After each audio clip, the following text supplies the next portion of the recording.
তোমরা আমাকে অনেকেই জিজ্ঞাসা করেছো, দিদি তোমার ভিডিও আসছে না কেন? কারণ তোমরা জানো আমি কন্টিনিউ ভিডিও আপলোড করি, কোনো দিন আমি স্কিপ করি না। কিন্তু বিশ্বাস করো, যত আমি দাঁড়াচ্ছি নিজের পায়ে, তোমাদের সাপোর্টে কিছু করতে পারছি, তোমরা এত ভালোবাসা দিচ্ছ, তোমরা এত এত ভিডিও শেয়ার করছো, কিন্তু এই জিনিসগুলো না কিছু মানুষের সহ্য হচ্ছে না। হ্যাঁ, যার জন্য আমার নামে উজোগ মানে কিছু কথা ছড়াচ্ছে, এবং সেটা কিন্তু আমার পাড়াতেই হচ্ছে।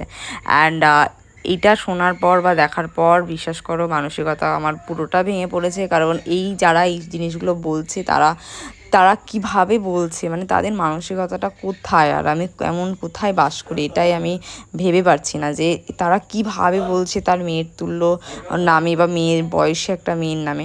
তো যাই হোক, তো আমি মেন্টালি খুব আপসেট ছিলাম যে এরা কি করে বলছে, মানে এদের কি একটু মান সম্মানে লাগে না? তা এরা যে বলছে আমার নামে এত কিছু, তো এদের কি মান সম্মান বলে কিছু নেই? তো যাই হোক, ছাড়ো।